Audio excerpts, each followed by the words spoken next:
I think everybody's feeling that, right? So Yeah. it's, I think, in especially like 2008, right? We had the financial crisis. Everybody's like, "Oh, I've learned to code," and because you don't have your normal jobs anymore.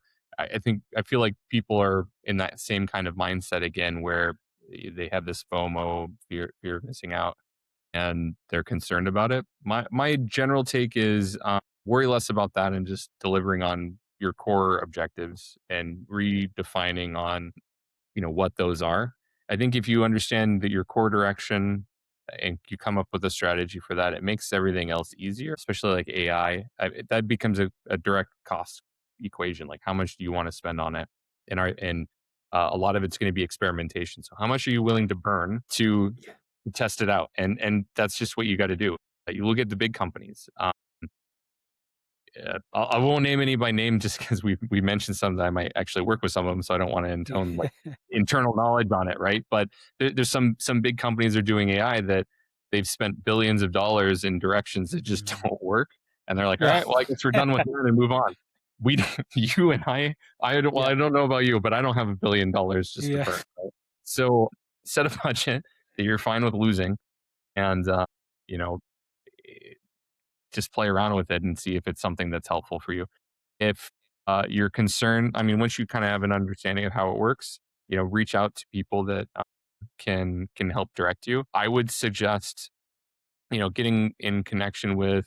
I don't want to plug myself necessarily, but people like myself that can that won't give you bad information, right? I want to see you succeed. I don't want to see you spend money in the wrong direction, uh, or you get caught in a grift or anything like that. So I think you need to find someone like that.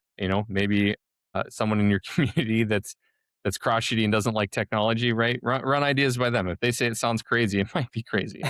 So, but yeah, that's generally how No, I that's think. a smart way to do it. No, and I think working with an expert is totally worth the cost, because the opportunity cost, like going down the wrong path, right? And like we discussed, Yeah, implementing something or injecting a we didn't really talk vulnerability about that. or And yeah, that's true. Is opportunity cost is a big problem. If yeah, you go down the wrong direction, you could spend a lot going down the wrong path, and sometimes clawing your way out of that and then yeah, going down the right path is very yeah, expensive. I see it countless. Like just several of the recent projects I've had over the past couple of years have been a lot of that, like clawing them out of the wrong direction in certain things and trying to get them in the right direction, and it's very expensive. absolutely. Yeah, my advice to everyone would be, don't spend $1 billion to figure out AI, right? Because you might not have that much. Go take baby steps, I guess. And I think more and more I'm learning from experts like yourself is it's okay. Don't feel the FOMO and don't have to be Yeah. like trying to like figure everything out, because many of these things will crumble down. And it's okay to be laggard in this space, right? And then surely, but slowly but surely, figure out the Something else right we didn't touch things.